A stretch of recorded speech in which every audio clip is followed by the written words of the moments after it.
Ladies and gentlemen, I believe we are live very early on a Tuesday morning. Thank you all very much for tuning in.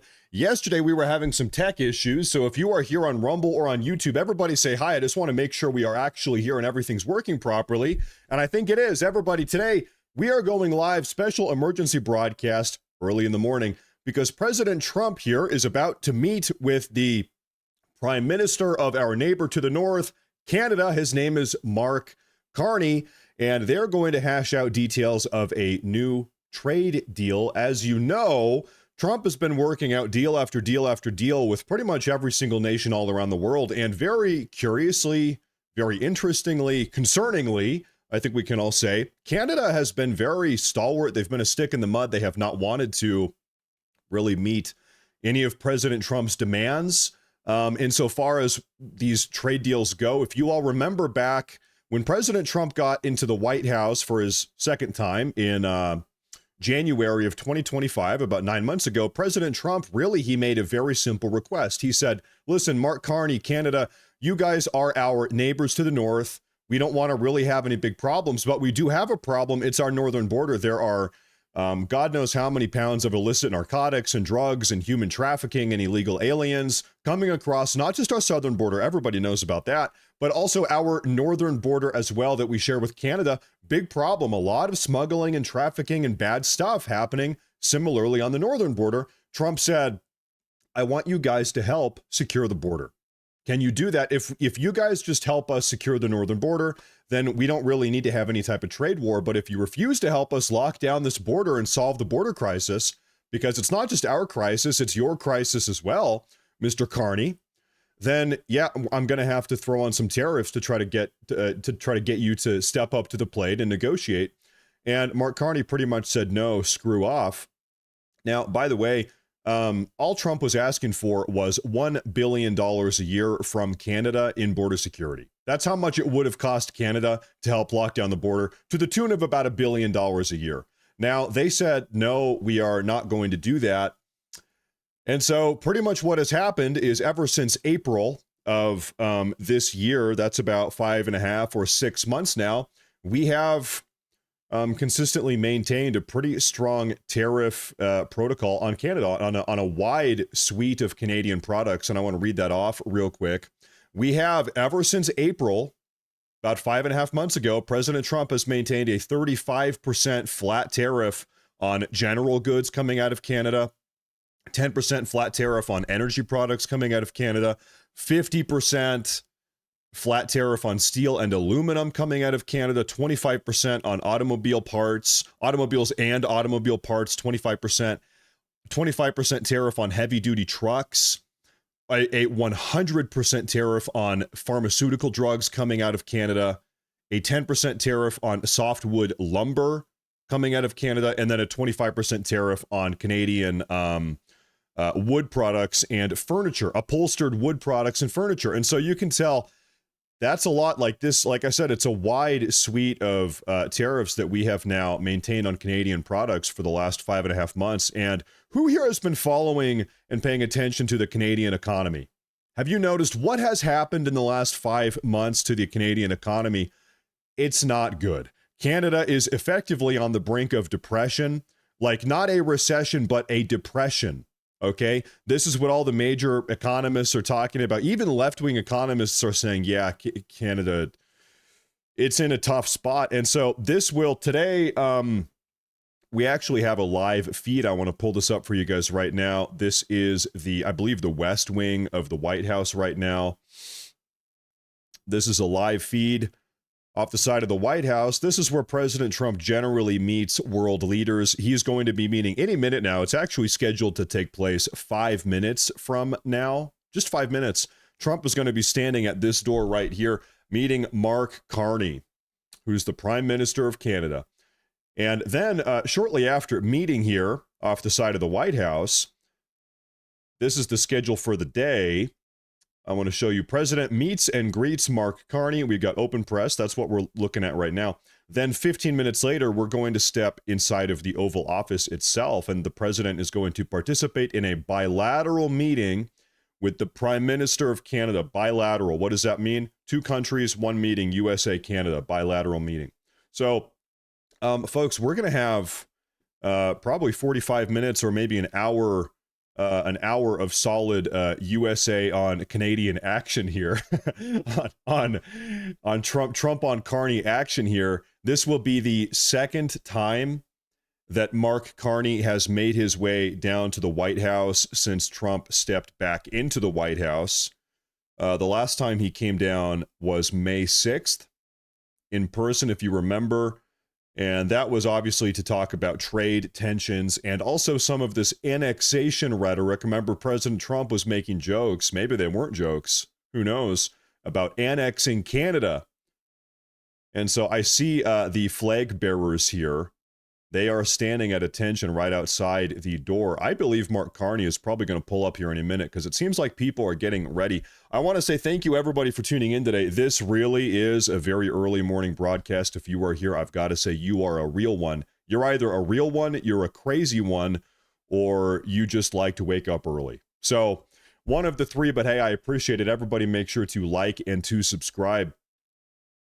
We can quickly talk about this annexation discussion because we actually do have some developments as far as that goes. Look at this. We've got the flag bearers marching in. I would suspect that President Trump is going to poke his head out of this door any minute now, and Mark Carney is going to roll up, and then they're going to head in the Oval Office. Now, I see this super chat in YouTube. It says, Adrian Mondo is your name. Thank you very much, Mr. Mondo. I appreciate that super chat. He says, you are my source of news. Matt Morris TV, I'm doing the best I can. I had to roll out of bed. You might notice I'm not wearing my uniform today. I'm actually wearing sweatpants and a sweatshirt today, so I had to be here. We can't let this one slide. We can't miss something like this. You guys know I've been keeping close tabs on what's going on between the USA and Canada. That's kind of a personal interest of mine, I suppose, but I think it is a big deal. You guys have seen that Alberta, one of the provinces of Canada, they are actually, real quick, I think we have a moment here. Alberta, who is led by Premier Danielle Smith, they are going to be having a vote to separate from Canada. And I'm trying to see when that date is. I believe in the next couple months. In the next couple months, if Mark Carney doesn't deliver and keeps ignoring Alberta, this country is splitting into Alberta separation this spring. Danielle Smith, the premier of Alberta, says there's a vote coming this spring. So a couple months, we got to get through winter first.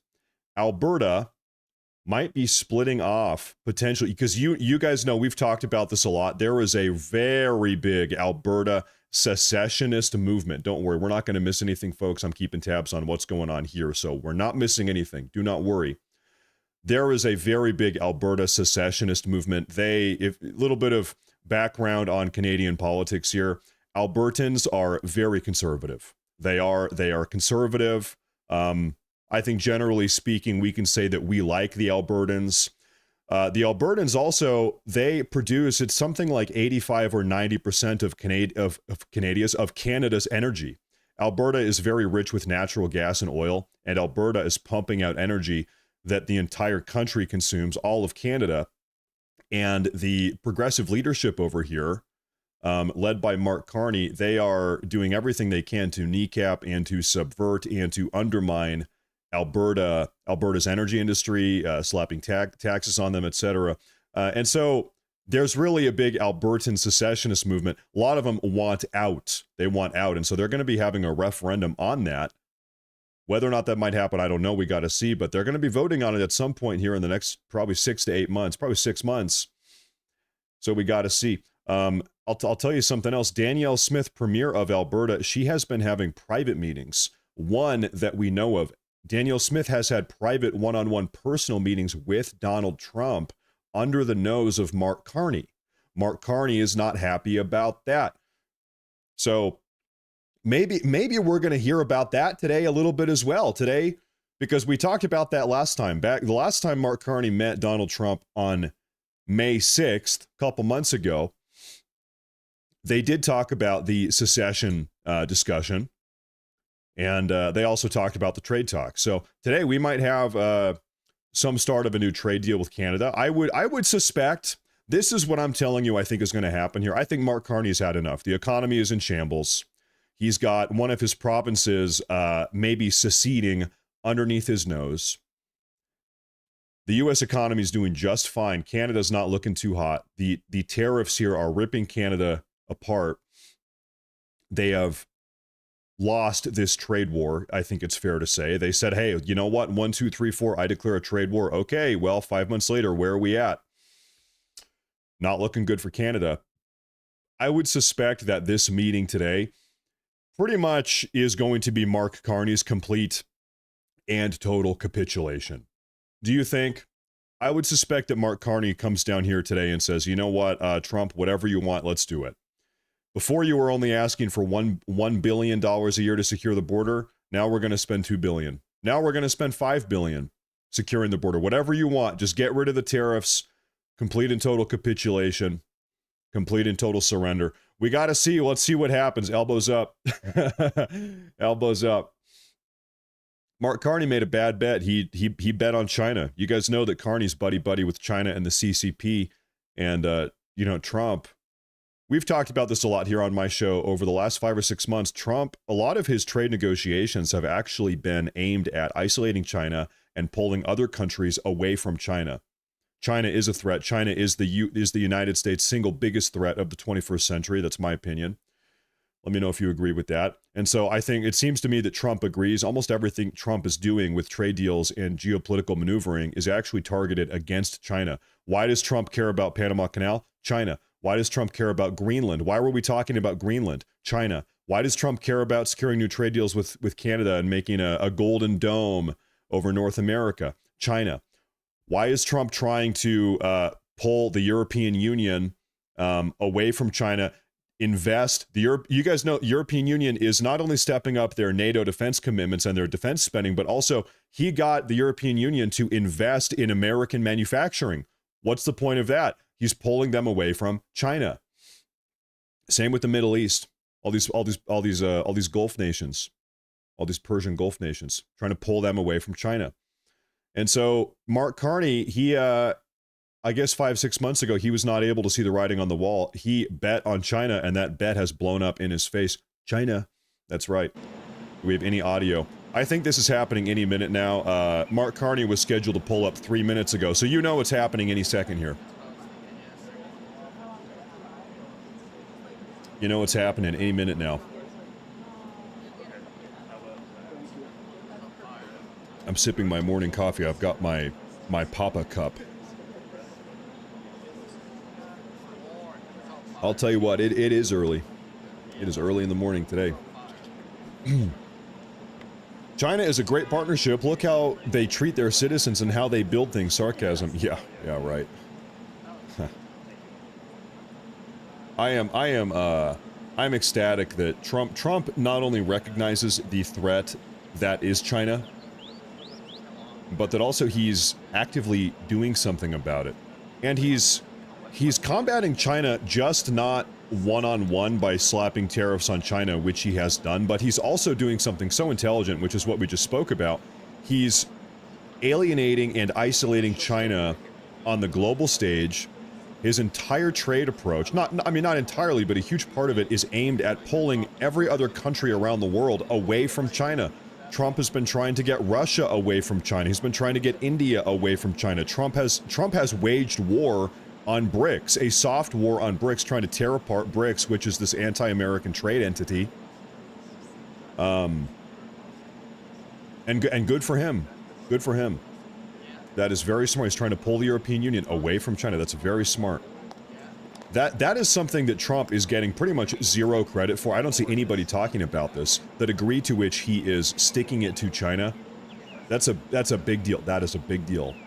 Joe Biden was asleep at the wheel. Joe Biden handed China whatever they wanted. Okay. So what's the... We all know that's true.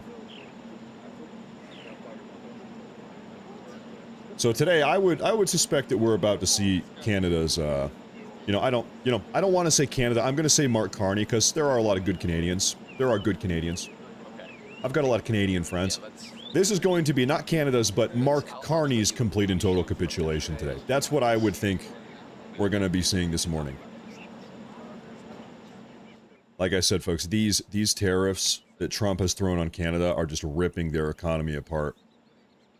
35% flat tariff on general goods, 10% flat tariff on Canadian energy, 50% flat tariff on Canadian steel and aluminum, 25% flat tariff on Canadian automobiles and automobile parts, 25% tariff on Canadian trucks, heavy-duty trucks, 100% flat tariff on Canadian pharmaceuticals, 10% flat tariff on Canadian lumber, 25% flat tariff on Canadian upholstered wooden products and furniture. Canadian economy is not... It's not exactly hot right now. It's not exactly on fire right now, to say the least. And I think Mark Carney knows it. You know that he knows it. And so Mark Carney is going to be pulling up in an SUV here any minute now. And we're going to watch him step out. Trump is going to greet him at this very door right here. I see Yukon Flat up here in the chat. He says, up here in Canada, we've lost 85,000 jobs in the last few months. And you know what? It's like, I know you're right. By the way, welcome. By the way, shout out the good, wholesome, patriotic Canadians.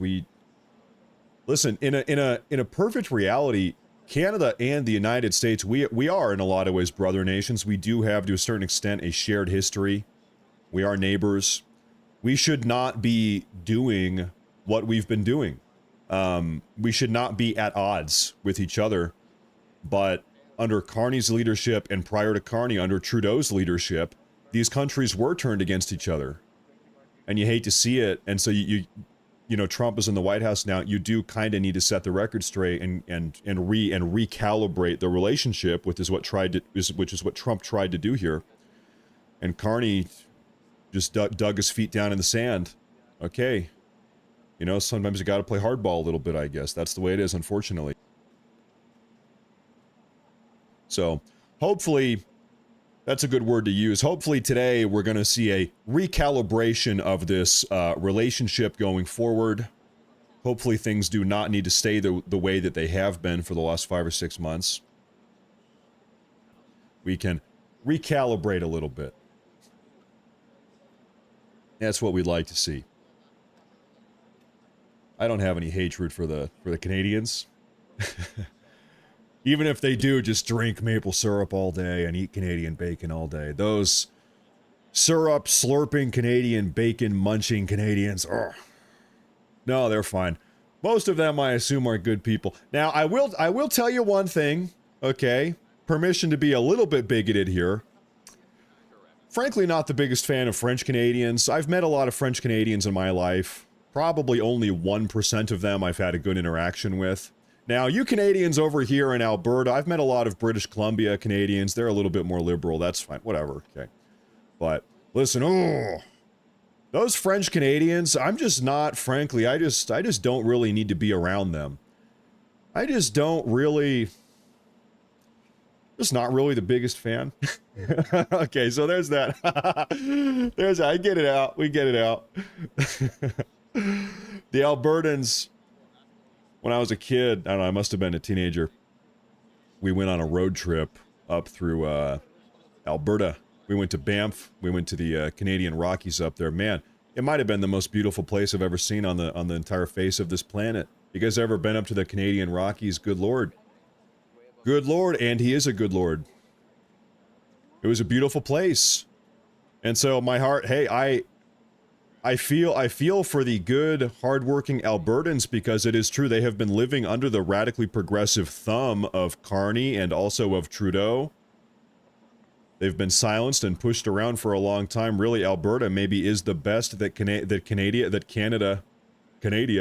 Canada has to offer. It's a beautiful place. It really is. Here, let's see. Can I drop into a random spot on Google Maps? Let's see what it looks like up here. Oh my God. Listen, I just randomly picked this spot out of nowhere. This was not pre-planned. This is what I'm talking about. If this is what you see up there in Canada, randomly up there in Alberta, okay, it must look pretty nice on average if this is the random sample here of the day. Looks pretty good, okay? You guys know I'm a big fan of the forests and the trees and the mountains, so hey, it looks good up there. Anyway, folks, any second now. What I think today we're going to see Carney's complete and total surrender. Complete and total capitulation. We got to see. Actually, it is Canada. Canada. Yeah, my bad. Okay, it's Canada. I was saying this a moment ago, but this will be the second time that Mark Carney has made a personal visit to the White House to meet with President Trump since Trump took office 9 months ago. This is his second visit down on May 6th. Excuse me. On May 6th, Carney took a trip down to the White House, and they were discussing trade tensions and all of the rhetoric pertaining to annexation. You remember Trump was making a lot of jokes about Canada becoming the 51st state. Now, here is the problem with Canada becoming the 51st state. We can have that conversation while we wait a minute. Canada, population-wise, can I zoom out here? Canada has about the population of California. 38, 39, 40 million people, something like that. It's about the same. Canada, population-wise, is about the same size as California, but Canada is also, if you can believe this, even more progressive politically speaking. Canada as an aggregate here as a whole is perhaps even more progressive than Canada. So we got to have this conversation. If we were to hypothetically here annex all of Canada, then we would have pretty much a second California on our hands. And if you have a second California on our hands, well, Canada, they've got 2 senators. Let's say Canada was a state. You got to give them 2 senators. You got to give them seats in the House of Representatives. You got to give them congressional or votes in the presidential election. And so you have to give them all the privileges that go along with being a state. And so now we pretty much have a second California. I think we probably don't actually want that. Now, if you do want to have any type of conversation about this, maybe we talk about Alberta. Maybe we have a conversation about Alberta. Maybe. That's a big maybe, but Alberta, they are very conservative. They're a very wealthy state. They have a huge amount of energy, oil, natural gas that they produce. Like I said, they're a huge energy supplier for the rest of the nation. So, maybe we don't want Quebec. Maybe we don't want British Columbia. Maybe we don't want Ontario. Alberta would not be so bad. I'll tell you something here, a little bit of a funny story. Back in, good Lord, when did this happen? I'm sorry, it's too early in the morning. Back when the United States originally purchased Alaska from Russia, you remember we purchased it from them. I want to say 1820s. No, it was later than that. It doesn't matter. Anyway, when we purchased Alaska from Russia, the original plan was to also take somehow, maybe by force, British Columbia and Yukon Territory and have an entire Pacific corridor. This was part of the Alaska plan. Okay, we're going to purchase Alaska from Russia, and then we're going to take, maybe purchase or conquer or something, I don't know. We're going to take British Columbia, and then we're going to take Yukon, and then all of the entire Pacific Northwest will be ours. That was the original plan. That ended up not happening, but that was part of the Alaska plan. Way back in the day, long ago. And that probably would have been a good idea. Probably would have been a good idea. Didn't happen, though. There's a little bit of 1867. There's a little bit of a history here. Yeah, thank you for jogging my memory. Like I said, it's early in the morning. A lot of people don't remember this. The reason why we bought Alaska from Russia, does anybody know why? It was actually very unpopular amongst the American population. People were saying, why are we spending money on Alaska? Alaska is a wasteland. There's nothing up there. That was the American consensus amongst the population, regular people. It was a very unpopular thing to do. The reason why our government decided to buy Alaska from Russia was because we were trying to build diplomatic ties with Russia. We actually bought Alaska from Russia as a favor to them. We were helping them out. And the reason why Russia came to us, almost begging us to buy Alaska from them, is because Russia had just lost a war with with France and British, so Western European imperial powers. They were actually having, it was called the Crimean War. Russia was fighting some of the Western European imperial nations in Crimea, curiously enough. And at this point, America was at odds with some of these Western European imperial powers. So it was sort of like, enemy of my enemy is my friend. Our enemies were the Western imperial powers in Europe, and therefore Russia was kind of our ally a little bit. So we were willing to help them by buying Russia. They had Russia, we bought it from them, and they were desperate to sell it to us because they were in a massive amount of war debt.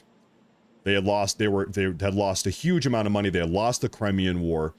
And so it was kind of a bailout. We were bailing them out almost in a way. And so it is, and like I said, they almost begged us. They were begging us to buy it. And our government at the time did it, even though it was incredibly unpopular amongst the American people. And so sometimes I do see Russians on the internet. I see Russian people on the internet. They're saying, we're going to take back Alaska. That's ours. We're taking it back. That belongs to us. And it's like, guys, listen, hey, Russians, we bought that from you. You begged us to buy that. You were begging us to buy that from you. We bought it from you as a favor to you. What do you mean you're going to take it back? And then, of course, yeah, then we found all this beautiful natural scenery, all the forests and the mountains and the oil and the gold. It is a huge amount of highly geostrategic territory. I mean, this is a buffer against Russia, right? It's just such a valuable piece of land, right? Alaska belongs to the United States. Hugely valuable. Any minute now, Canadian Prime Minister Carney is going to be stepping on out here. Trump is going to greet him. Then they will be having a meeting in the Oval Office. I should put this up on the screen right here. All native land. Yeah, I don't really believe in the concept of native land. Yeah, sorry. I know all of us white Americans, we've been taught to hate ourselves because we conquered the Stone Age brutal, sometimes cannibalistic natives that were raping and scalping everybody. I don't really share that self-loathing. I think it was a good thing. I think it was a good thing that my ancestors pulled up to the at this point it was the colonies, this unnamed land. It wasn't even America at that point. I think it was a good thing that we did that. I think we showed up and we made this land much better than it ever was before. I think it was a great thing that we did that. I don't exactly share any of that white guilt. Sorry, any of that conqueror's guilt. I don't feel the same way. Native land. I am a Native American. Listen, and I say that because before my ancestors show up, this place wasn't called America. My ancestors built America. There was no America before my ancestors pulled up in 1635 and said, it's called America. After, by the way, Americo Vespucci, who's an Italian guy. As a little reminder, before my ancestors pulled up and said, this is America, the natives, they thought, I kid you not, feel free to fact check me on this, they thought that the land here, they thought they were living on the back of a floating turtle. They thought the continent of North America was a floating turtle and that they were floating around while living on the back of a floating turtle. They most certainly didn't call it America. We don't even know what they called it because they didn't have a written language. They didn't write anything down. They didn't invent that yet. They were a Stone Age people that enjoyed rape and scalping and murder and sometimes cannibalism. I don't really have any white guilt over the way things went. I think things have gone a pretty good way. Now, this is what I need to put up on the screen here.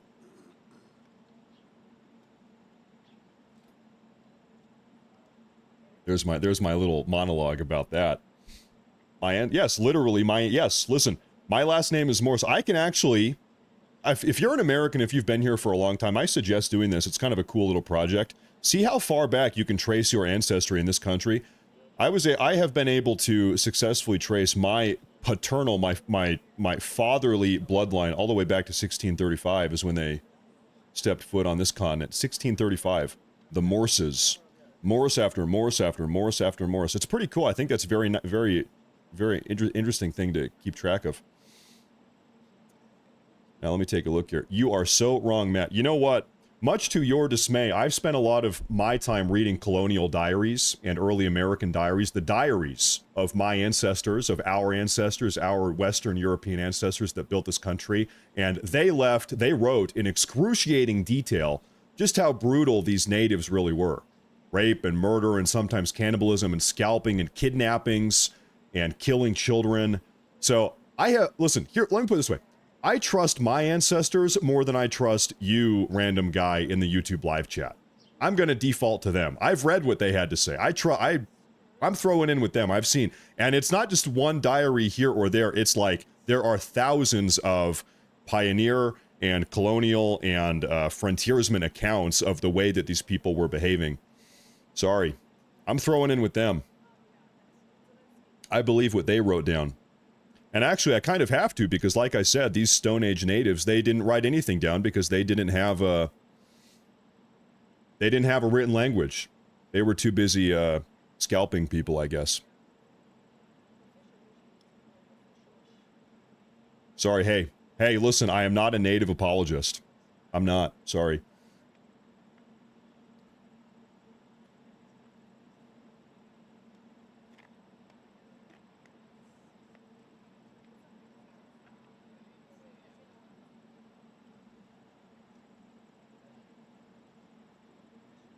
Man, I woke up on the heated side of the bed. I woke up on the spicy side of the bed. This is what happens when I wake up too early.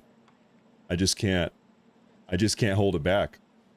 Bro, just go to a different topic. Hey, Jason, Draven, Jason, if you don't like the type of stuff that I say on my broadcast, you don't need to be here. I hate to be rude here. This is my show. It's my broadcast.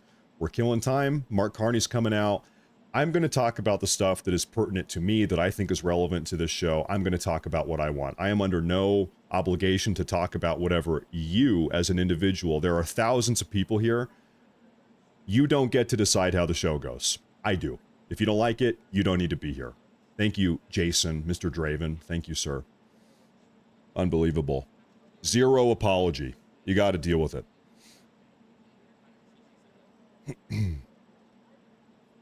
Now, real quick, I want to check the exact time. 11:45 a.m. East Coast.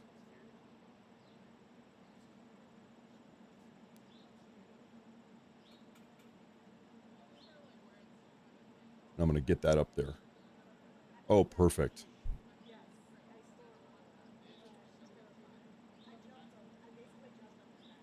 The joke I like to make sometimes, I'm sure you guys here on YouTube have heard of No Agenda TV. No Agenda TV. By the way, I like him. I think he does a very good show. But let the record show, I am not No Agenda TV. I do have an agenda. My agenda is America first. I most certainly have an agenda. I most certainly have a bias. And I'm not going to deny it either. My bias is America first. My agenda is America first. So he can be No Agenda TV, that's fine. I like him a lot. I will very happily be Agenda TV. I am America First Agenda TV. I believe President Trump is coming out right now. There he is. All right, folks, Mark Carney's rolling up here.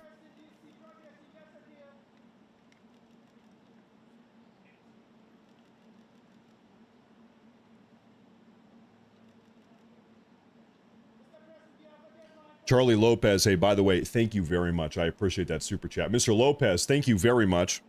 I was late on that one a little bit. Thank you very much. Thank you very much. There is Carney's vehicle. Cheryl, you know what? We might be related. There's Mark Carney. Look at the body language. On the second anniversary of the Hamas attacks. Will you talk about ending the trade war? All right. Seems like pretty positive body language here. You know what? I will tell you something. So now, folks, they are going to step inside the Oval Office. We're going to move with them in there. Quick little transition. Then we're going to have about a half hour or 45-minute long discussion between these two gentlemen. Now, I'll tell you something here. Today, I didn't even realize, I just looked at the calendar, they brought it up here. This is the second anniversary of the October 7th attack, Hamas, Israel. Okay, so I would suspect here that we're going to be hearing a little bit about that. You know, just because of what day it is, they will probably ask a couple of questions because they're going to be taking questions from the media here inside the Oval Office. They will probably ask some questions about that. So we're going to have to hear about that a little bit today. That would be my suspicion. But now we're going to relocate inside of the White House here, folks. So stand by one moment. I want to say the choices that I made there were amazing. And if you guys want, we can keep talking about why all of our great European American ancestors were awesome. You guys want a top 10 bullet point list about why I love and have no shame? In fact, if I had a time machine, I would go back in time and I would help them do everything that they did. I would help them conquer the land and rebuild the country, build the country. If I had a time machine. They were great people. They really were awesome. They were awesome. Anyway, no, I'm kidding. Okay, we can move on. That's okay. I'm just kidding. We can move on. It's okay.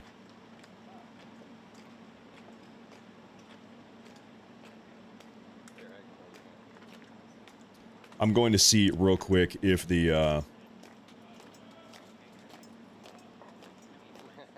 they're going back inside. Is the official White House YouTube page. They are live now. In fact, they just went live 1 minute ago. That's how you know something is happening here. 1 minute ago.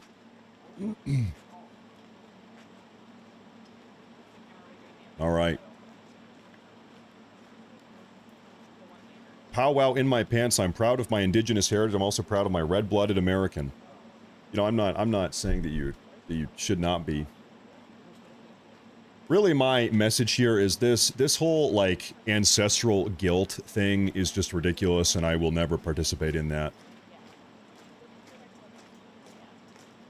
Do the 12 tribes of Israel need to feel bad about conquering the Canaanites in 1000 BC, or whenever that happened alongside Moses? No, nobody cares. Do the Romans need to feel bad about conquering the Carthaginians? No, they don't. Obviously, that's ridiculous. Does anybody say, "Hey, listen, Alexander the Great, you need to say sorry for conquering the Persians"? No, this is absurd. This is the way history goes. If you don't like it, I don't know. I guess you need to go cry. You need to have a meltdown about it. I don't know what to tell you. This is the way that it goes. You'll go with the photographers, so match with them. And you'll go in right after ours. So y'all can just stay right there. Right there is good. And thank you, by the way, very much for that super chat. Good, how are you? Good to see you. Yeah, that's perfect. Folks, we are right outside the Oval Office here. Like, just to our right, just beyond the right wall, inside the Oval Office.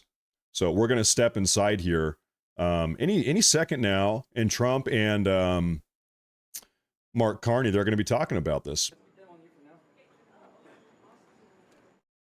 And little overview here. I would suspect that today we're going to have a complete and total capitulation from Mark Carney. These tariffs, Trump's tariffs, have been ripping Canada apart pretty much. The Canadian economy is not doing so hot. I think Carney is I think he has flown down here to the Oval Office today to effectively throw in the towel. That's kind of what I think is going to be happening here. Carney wants. You think Carney is going to double down and say, you know what, Trump? Keep on laying it on me. I can't imagine that's the case. I don't think so. Hey, we got to see, I guess. So you're good. Just stand right there. Because you'll go all the way around to the far side. This is some behind the scenes with the White House press corps. And you will go on the right side. So you'll go right when we go in. And they're going to head on to the Oval Office here any second now. No, you're centered. No, Cheryl again, thank you very much. Thank you very much. I appreciate that. Don Trump says history is written by the winners. That seems to be the case. Seems to be the case.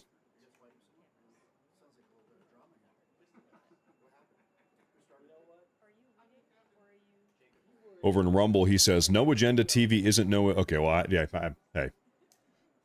I think everybody probably has an agenda, but I don't need to trash talk anybody or do that.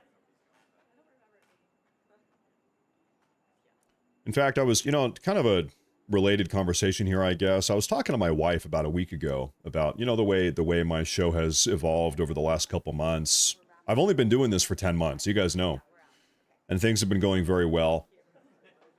And we were saying one of the things that I think has gone very well with this show, with this YouTube channel and the Rumble channel now, is that I don't really spend time trash talking other content creators. You see in the online political realm, it is just a lot of like gossip and trash talking. Did you guys see what Candace Owens said? Did you see Tucker Carlson said this and then Candace Owens said that? And then, did you see that Hassan Piker, he said that? And it's just like, really, just what I want to do here is kind of talk about the news, and I don't really care to talk about what somebody else said about the news. We're just talking about the news. I try to keep it. That's where my lens is dialed in on, because there is this whole community of like political gossip, political content creator gossip. It's very popular. That's just not really what I do. It's not my thing. Now, you want to talk about politicians or you want to talk about what's going on in DC or the real political stuff, we talk about that. But a lot of the content creator drama, the live broadcasting drama, that's just not really my focus. I just don't care a whole lot about that. But hey, I'll tell you what, in fact, I probably... Maybe I should talk about drama, because what I've noticed, a lot of those people that are covering political drama kind of like that, they do very well. I'm sure they make a lot of money. A lot of people tune in. Seems like a lot of people like it.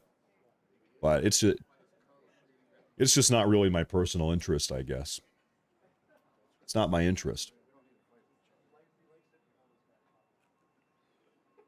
I've had a lot of people... I guess while we're kind of talking about the show, we have a minute here. We are waiting to head inside the Oval Office. Any second, they're going to walk inside the Oval Office here. I've had a lot of people suggest. I've had a lot of people ask to come on the show. Other big commentators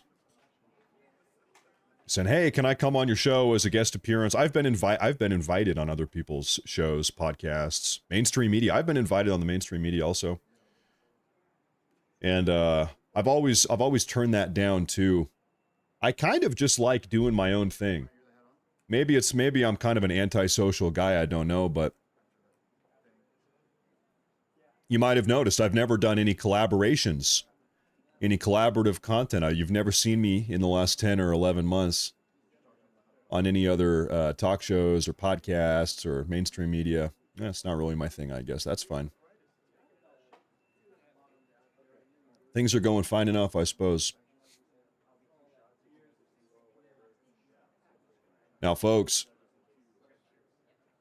literally any second now, we're going to dip inside the Oval Office. We are just probably 3 or 4 feet right outside the Oval Office right now. President Trump and Mark Carney, Prime Minister of Canada, they are getting ready. And then they're going to give probably a 35 or 45 minute long media press conference here talking about trade, annexation, potential Canadian annexation, what's going on between the U.S. and Canada trade-wise, tariffs. Trump has kept a wide array of tariffs on Canada over the last 5 months, really ever since April. In fact, in a couple instances, he's actually kind of ramped up the tariffs. So I think this is going to be a very curious conversation I've said this before, but I would suspect that the reason why Mark Carney has come down to the U.S., to the Oval Office here today, is because he's ready to kind of throw in the towel, so to speak, as far as this trade war goes. And I would suspect that he is ready to capitulate to President Trump's trade demands. So we'll see. I think we might have a pretty eventful day here, ladies and gentlemen. Okay, guys, everyone walk. Looks like we're going in. NPC 2749. Hey, thank you very much. Thank you very much. Oval Office, folks. Head on.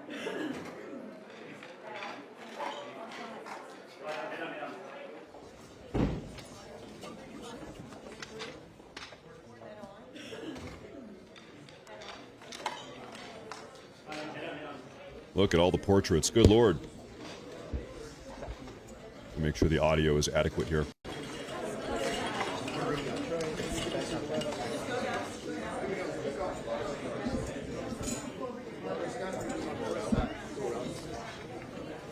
This will be a good one, folks. Buckle up.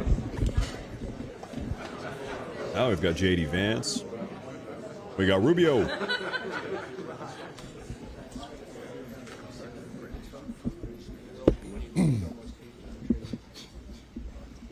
Susie Wiles. Lutnick. Well, thank you very much, everybody. It's an honor to have the Prime Minister of Canada, Mark Carney, who I have made very popular. He's an extremely popular Prime Minister, and I'm very honored to do it because I liked him. Right from the beginning, I've liked him, and we've had a good relationship. We have some natural conflict, but we will probably work that out.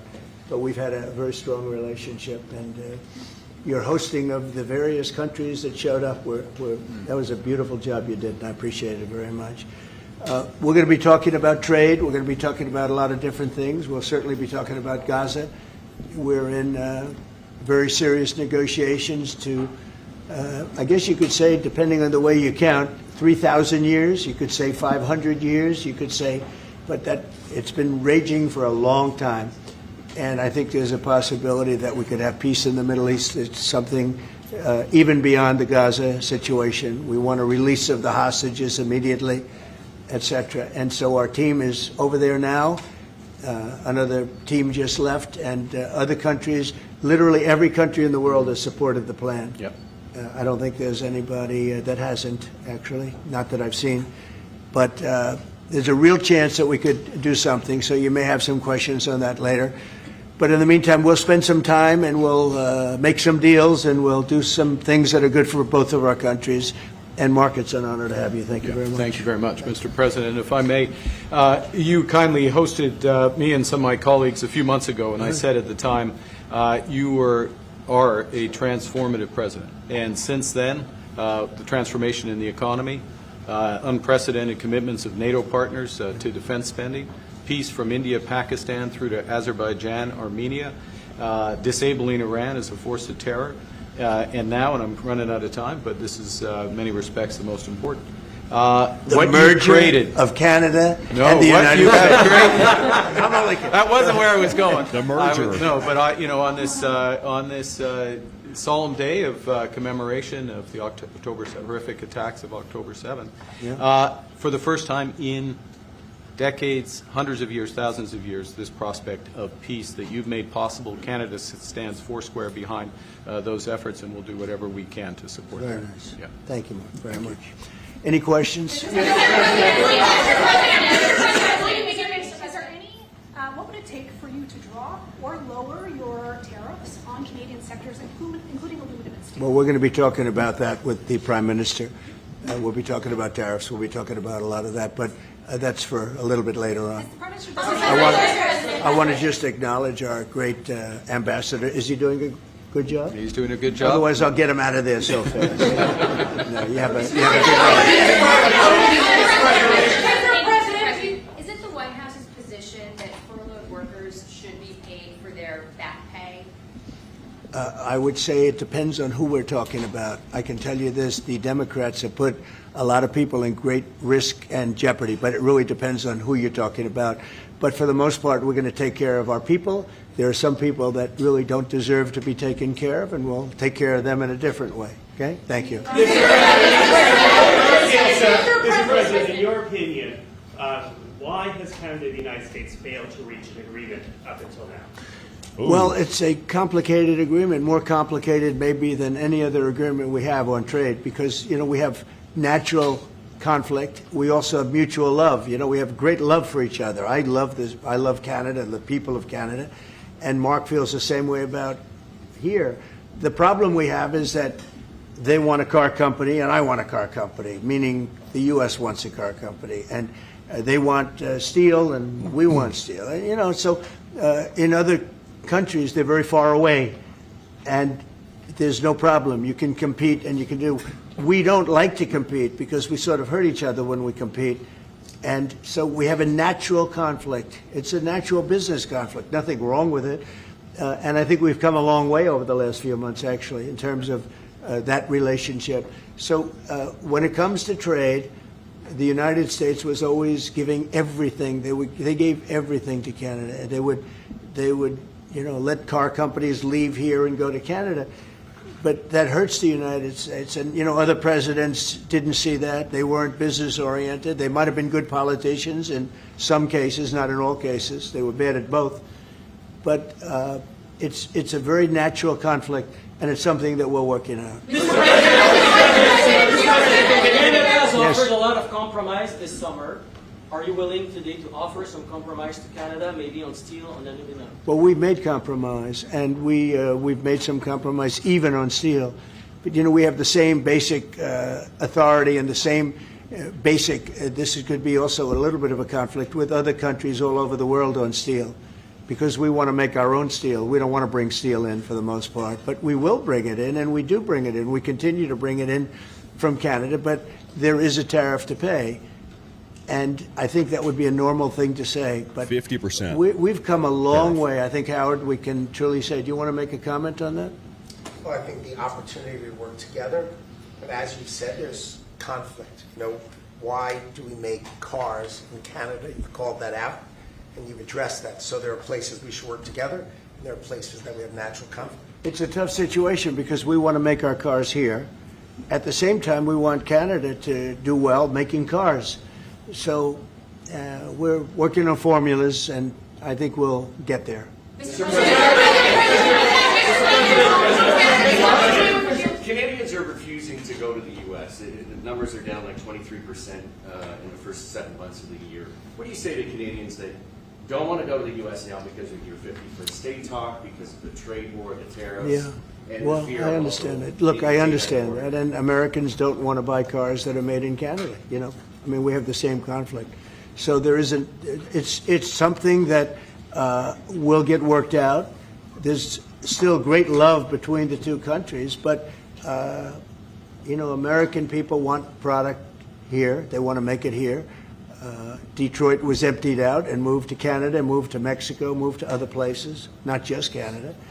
And now they're all moving back, you know, they're moving back. We have, right now, I was just telling Mark, we have 17 trillion, but it's really much higher. That was as of a couple of months ago. Yeah. We have over $17 trillion being invested now in the United States. As an example, Biden, he was the worst president we've ever had, but they had less than $1 trillion in 4 years. We have more than 17 trillion in 8 months. 8 months. And I think that number is going to be $22 trillion. There's never been anything like that in the history of the world for any country, not even close. You know, if you did 1 trillion in a year, that's pretty good. We're going to do over 20. And it's coming in with AI. It's coming in with auto plants. You know, we're building auto plants, a lot of auto plants in the U.S. It's coming in for a lot of reasons. It's coming in because of the fact, I think the November 5th election was a big factor, and I think the tariffs are a big factor. And again, we want Canada to do great, but you know, there's a point at which we also want the same business. We're competing for the same business. That's the problem. That's why I keep mentioning one way to solve that problem is a very easy way. But we're competing for the same business. He wants to make cars, we want to make cars, and we're in competition. And the advantage we have is we have this massive market. So it's a, you know, it's quite an advantage.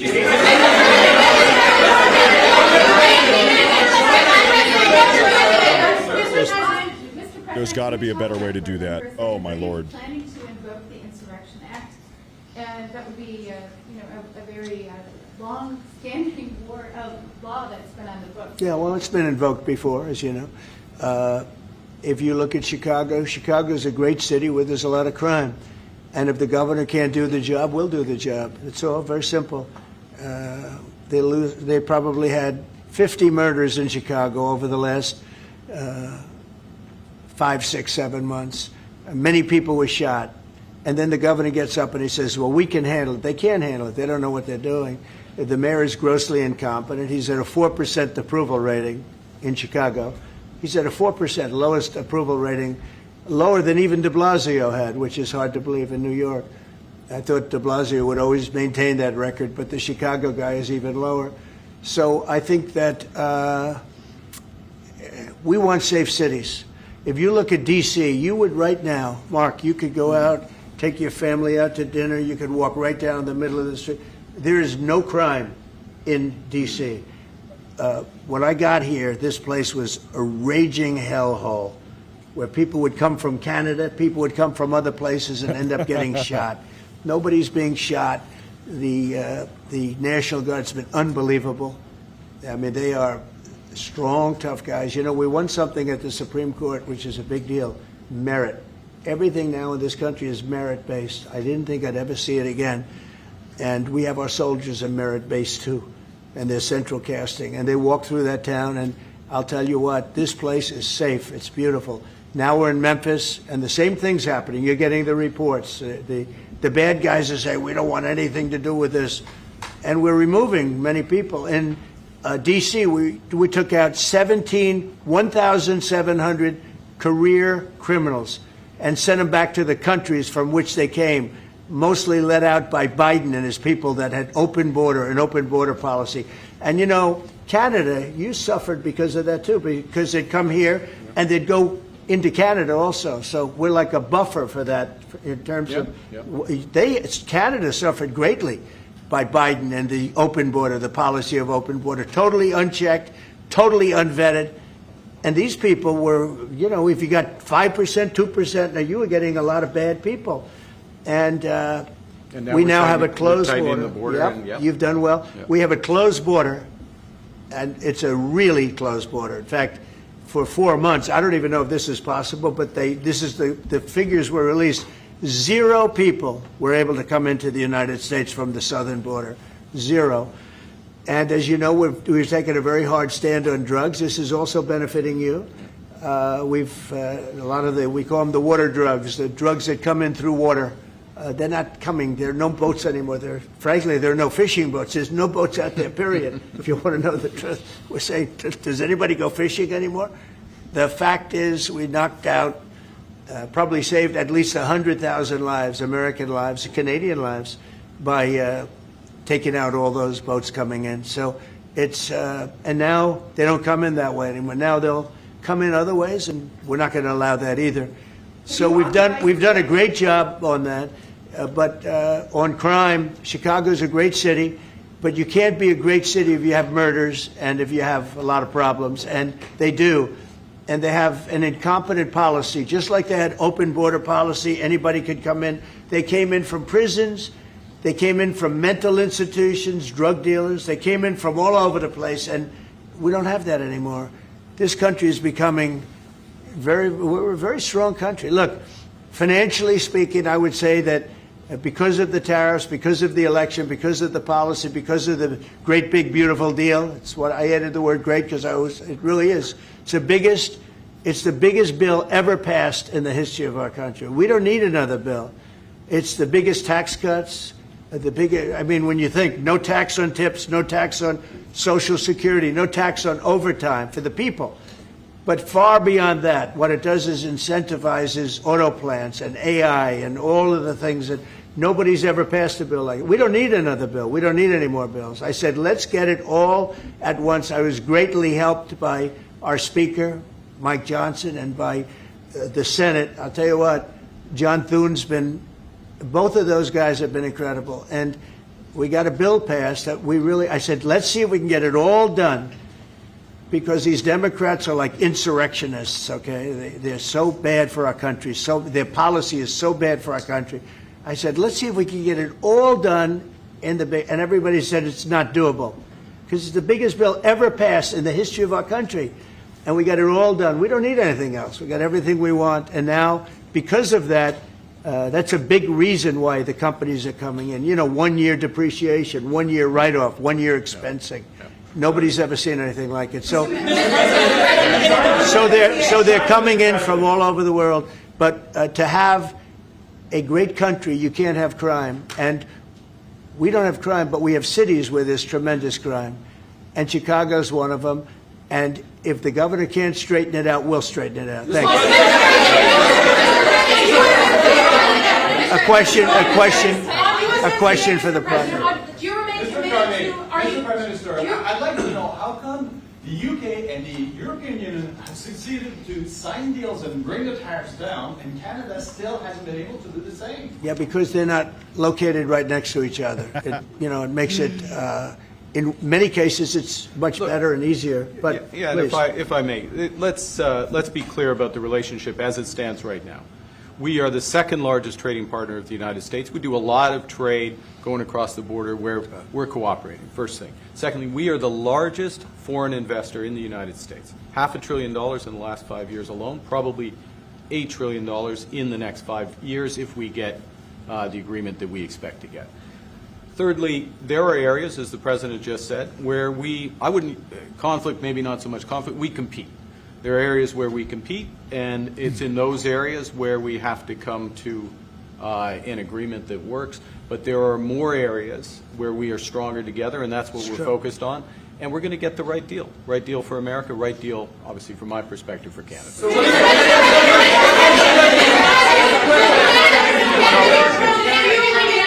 Including one thing that, wait a minute, easy, wait. So one thing where we are working very closely is the Golden Dome. That's the protective mechanism, and you see how that works. It's unbelievable. Ronald Reagan wanted to have it, and at that time they didn't have the technology, even close to the technology, but he was advanced, and we'll be working together on a Golden Dome for the two countries, and it's something that I think is going to be very important, especially when you look at the world, you look at what's happening. We want to have that protection. It's really amazing. The technology is unbelievable. Mr. President, why do you say some federal workers should not get their back pay? Why do you say some? Well, you're going to have to figure that out, okay? Ask the Democrats that question. Go ahead.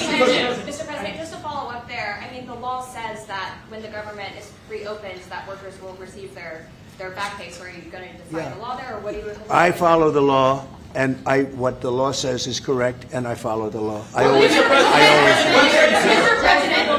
President, will Canada be leaving empty-handed, or will will Mr. Carney be leaving Washington with a deal on tariffs? I think they're going to be very happy. We have a lot of things that we're working on that people don't talk about. They talk about,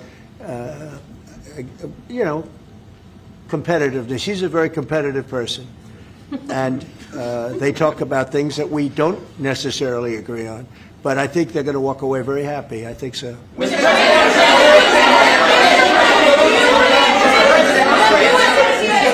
all your trade deals that you've signed, there's been a minimum tariff that countries have got.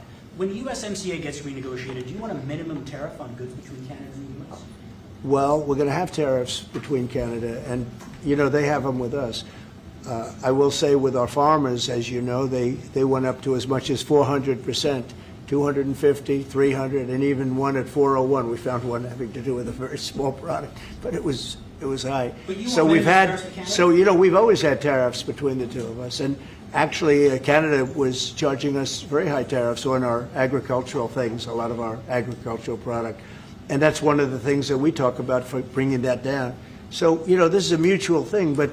We've been charged tariffs. Look, we're the king of being screwed by tariffs, just so you understand. And I'm not talking about with Canada. I'm talking about with countries all over the world. When you look at Europe, when you look at China, when you look at all of the almost every country charged the U.S., we didn't charge them. because we were led by stupid people in many cases. Stupid people. They took advantage of our country. They're not taking advantage of us anymore. You know, if you looked at the European Union, they're all my friends. I don't blame them. I blame our presidents. I blame our past presidents and, you know, business leaders. But we are the king of countries that have been taken advantage of for many, many years. We've been paying trillions and trillions of dollars and receiving nothing at all. As an example, prior to the deal with Europe, where they pay a lot of money, but they're happy and I'm happy. The deal was good. It's a fair deal, but it wasn't fair. You couldn't put a car into Europe. You couldn't sell your agriculture into Europe. You couldn't do anything. And now we have it so that it's open. We charge them tariffs. We didn't charge them tariffs a car. They charge us tremendous. I said to Angela Merkel once, I said, how many cars have gone to Germany from the United States? And she said, well, I don't believe any. And I said, you're right. You're right. Well, that doesn't happen anymore. And they're paying a fair amount. It's just a fair amount. It's not, I could ask for much more. It's a fair amount. But the United States now is using the same thing that they've used on us. And I just can't believe it's taken presidents so long to do this. And again, we're going to treat people fairly. We're going to especially treat Canada fairly. But I can't believe it's taken so long where we get charged and don't charge them. Japan was a good example. We made a deal with Japan. You saw that, Mark? A deal with Japan. It's a much different deal than we've had in the past. But they would send us millions of cars, no charge. We weren't allowed to send them cars. We sent them no cars. I doubt you had one car go into Japan because we were restricted. They didn't want our cars. Same thing with Europe. Same thing with other places. So now all we do now is fairness. But fairness leads us to the most successful country there's ever been. You know, we have some advantages over other countries, and we do have a great market. We have an amazing market. But you know what? If I let this go, if we didn't win this election, if we had these people that were running, that were ruining our country, destroying our country with their open borders and men playing in women's sports and transgender from everybody and windmills all over the place, if we allowed that to go on for another couple of years, we would be, I'm not sure that we'd even have a country.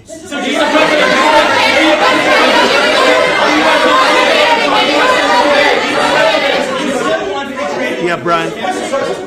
And by the way, I'm not sure we would have even had a country. And now we have the most successful country in the world. Brian? Yes, sir. What is your message to Democrats ahead of a next vote to open up the government? The American people are saying, open the damn government. What's your message to them right now? Well, they're the ones that started it. They're the ones that have it. And it's almost like a kamikaze attack by them. You want to know the truth? This is like a kamikaze attack. Yep. They almost, you know, they have nothing to lose. They've lost the elections. They've lost the presidential election in a landslide. I saw the other day where Kamala said this was a very close election. This was one of the biggest sweeps that anybody's ever had. Won the popular vote by millions, won the Electoral College by a massive amount. They said, if I got 270, that would be great. But I got, I think, 312 or 315, and they got 220. So, you know, we won that. But we won counties. The big thing is counties. So out of all of the counties, thousands and thousands, we got 2,500. They got 525. It was a landslide. And we listened, oh, yes, it was close. It was one of the greatest victories ever. And it was a mandate to do what we're doing. And I hope, and Mark wants this as much as I do, we are very close to making a deal on the Middle East that will bring peace to the Middle East. After all of these years of millions and millions, tens of millions of people being killed, there's a chance to bring peace to the Middle East. In addition to that, I made 7 other deals, and they're, you know, great. And we're, you know, things are happening with respect to Russia, Ukraine. That's one that last week, Mark, 7,812 people were killed. Soldiers, mostly soldiers. But 7,000, more than 7,000, almost 8,000 soldiers were killed. It's a crazy thing. I thought that would have been one of the easy ones. I get along very well with Putin, and I thought that would have been, I'm very disappointed in him. because I thought this would have been an easy one to settle, but it's turned out to be maybe tougher than the Middle East. We'll see what happens with the Middle East. The Middle East. I think.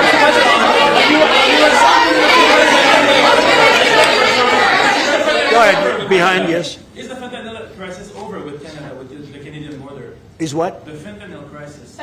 No, it's not over. It's never. I think it's never going to be over, frankly. But they've done. Canada's worked hard, and they've done a much better job than in the past. We have very few people coming in through our southern border too. We've worked with Canada and we've worked with Mexico, so we've made it a lot better. Look, any is too much. Any is too much. Well, wait. I just on fentanyl, any amount is too much. So we've gotten it down. It's down substantially. It's less than 1%, but it's still too much. It's too much at home in Canada. A lot of people. Yeah, we got to stamp it out. On USMCA, are the two of you both committed to seeing it through in the renegotiation of that deal that you made? Well, we can renegotiate it, and that would be good, or we could just do different deals. We're allowed to do different deals if we want. We might make deals that are better for the individual What's your preference? countries. I don't care. I want to make whatever the best deal is for this country, and also very much with Canada in mind. Yeah, go ahead, please. Go ahead, sir. Sir, on China, what more can the United States and Canada do together to counter China? Well, you have to be able to compete. They're a great competitor, and Mark and I both know that, and you have to be able to compete. We have big advantages over China for lots of different reasons, and I think we're doing very well with China. I get along very well with President Xi. I'm going to be meeting him in a few weeks, as you know. I'll be meeting him in South Korea. But we've had a very good relationship for a long time. But you have to be able to compete. To do well with China, if you can't compete, you're not going to do well with China. And Canada is very competitive.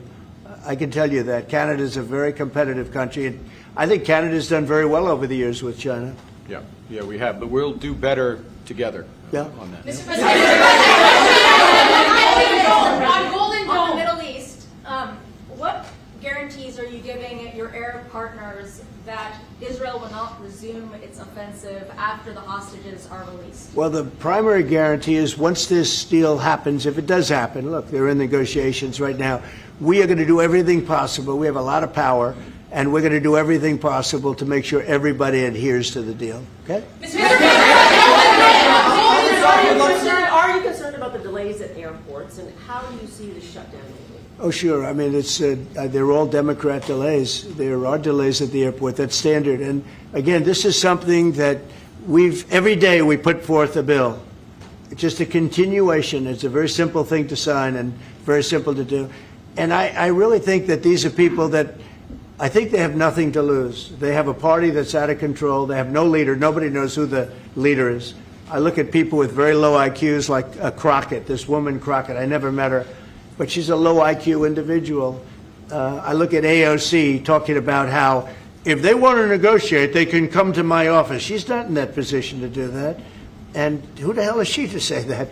And then I watch Nancy Pelosi not knowing what to do. I watch their leadership. Look, Schumer is petrified of primary because he's not going to win probably against anybody in a primary. You know, Schumer did the right thing, but he handled it badly originally a year ago. He did probably the right thing, but he handled it badly. I think Schumer's incapable of making a deal. They are a mess. They're a party that has no leadership. They have, and they have no policy. You know, I think we have great leadership, but we also have great policy. We have strong borders. We have no men and women's sports. Basic things. We're not going to take your child away and change the sex of your child. We're not going to do things like that. What they're doing to the country is so incredible. And they got away with it with all their woke crap, and now it's stopped. And we have a country that's based on common sense and strength and intelligence. I mean, we have the United States of America, and I say it all the time. Other leaders have told me this. Mark hasn't yet, but I think he would. A year ago, we were a dead country, and now we are the hottest country anywhere in the world. maybe Canada. I'll give Canada, but because I do like Canada. But you know, we're the hottest country in the world right now. There's never been a country that has the kind of money coming into it. There's never been anything like this. There has never been a country that if you take $1 trillion, that would be unbelievable. We're going to have over $20 trillion invested in this country. There's never been anything like what you're seeing, and it's based on good policy and common sense and leadership. Yeah.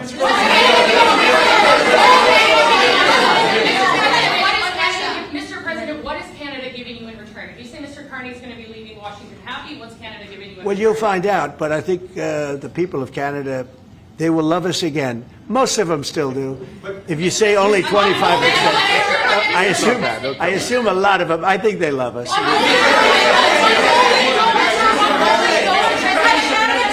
And you know what? I'm not the biggest hockey fan, but I like it a lot. And I watched some of the greatest hockey games I've ever. How good were those games, right? Yeah, very good. We're coming down for the World Series, Mr. President. Oh, good. Canadians. By the way, your team is looking at the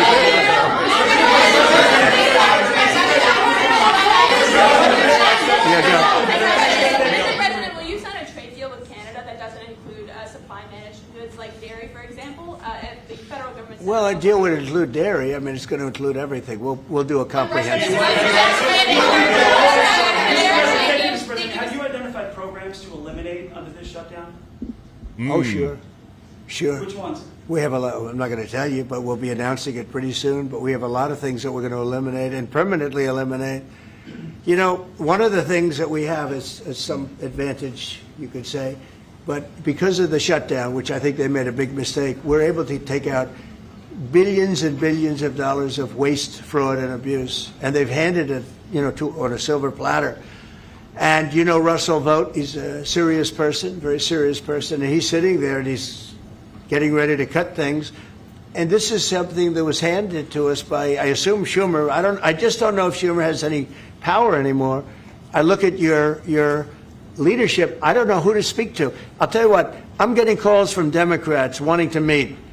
I never even heard their names before, and they're claiming to be leaders. The Democrats have no leader.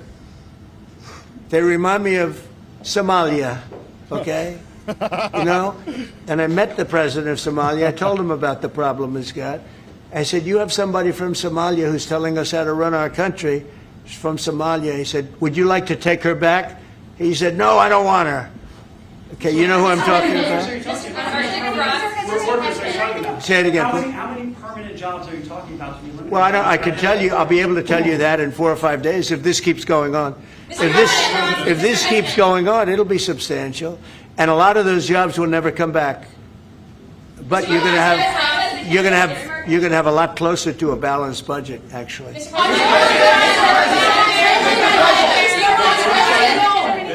anything the Prime Minister has done that's making it more difficult to reach a deal? Say it. Is there anything that the Prime Minister has done that's making it more difficult or easier to reach a deal? No, I think he's a great prime minister. I mean, he could represent me anytime. I will tell you, I'm not saying that because he is a very strong, very good leader. He's a nice man, but he could be nasty. He could be very nasty. Maybe as nasty as anybody. How? I think Canada. Let me put it this way. I can tell you this because I deal with lots of leaders all over the world. He is a world-class leader. He's a man that knows what he wants, and I'm not surprised to see that he won the election and won it substantially, and I would think he's more popular now. He's a good man. He does a great job, and he's a tough negotiator. So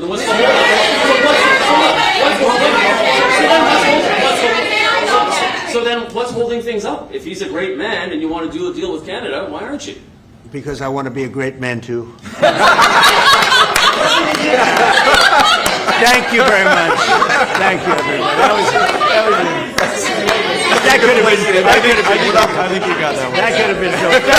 Thank you very much. Thank you. Oh my good God, Lord have mercy on my ears. Lord have mercy on the ears of the people all around the world. Good Lord. So, ladies and gentlemen, at this point, President Trump is going to have a private one-on-one lunch with Mark Carney. I'm looking at the daily schedule today. They're having a bilateral lunch, which will last an hour or two. This is really their big private meeting that they're going to be having today while they're going to be sipping mimosas or whatever they do. I don't know what maybe they're going to be having some nice sandwiches. Anyway, that is the real meat and bones meeting of the day happening up next. The problem with that, ladies and gentlemen, is that we are not invited. We are not invited to that. So we have covered everything we can today. We watched all the public stuff, but now they're going to slip into the closed door section where they're really going to have these negotiations. Now, you might notice President Trump talked a lot about Canadian cars. Right now, he has currently imposed for the past 5 months a 25% tariff on automobiles and also automobile parts that are coming out of Canada into the U.S. That is a big problem for Canada. That's a big sticking point. You could tell they talked about that a lot.